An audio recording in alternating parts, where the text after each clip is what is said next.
ফেরাউনকে ডেকে যদি আল্লাহ বলে, ফেরাউন তুমি জাহান্নামে যাও, go to the hell fire, ওর কি কোনো এক্সকিউজ দেওয়ার সুযোগ আছে?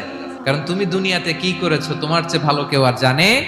এখন প্রশ্ন হচ্ছে, কেন আল্লাহ এই পরীক্ষা নেন? কেন আল্লাহ তাআলা সূরা মুলকে বলেছেন এই পৃথিবী সাজানোর, এই জীবন মৃত্যুর এই খেলা, এটার উদ্দেশ্যটাকে আল্লাহ তাআলা স্পষ্ট করে বলেছেন। জীবন মৃত্যু দিয়ে তোমাদের জীবনকে সাজানো হয়েছে এজন্য, যাতে করে তিনি তোমাদের পরীক্ষা করতে পারেন কে কাজে ভালো, আমলে ভালো, এটা দেখার জন্য। আল্লাহর দেখার প্রয়োজন নাই, আমাদেরকে দেখানোর জন্য এই পরীক্ষার আয়োজন। আমি ভালো করবো না খারাপ করবো এটা আল্লাহ জানে না? তো ওনার পরীক্ষা করা লাগে কেন? আমি জান্নাতি না জাহান্নামী এটা আল্লাহ জানেন না? আমাদেরকে জানানোর জন্য এই পরীক্ষার আয়োজন। মানে তুমি জেনে যাও তুমি জান্নাতি না জাহান্নামী, এজন্য আল্লাহ তাআলা পরীক্ষার আয়োজন করেছেন। এখন আর আল্লাহকে এক্সকিউজ দেওয়ার সুযোগ নেই। আচ্ছা বলেন তো, আবু জাহেলকে যদি আল্লাহ এখন কিয়ামতের দিন বলে, Abu Jahl go to the hell fire, আবু জাহেলের কিছু বলার সুযোগ আছে? কারণ ও দুনিয়াতে কি করে আসছে এটাও জানে না।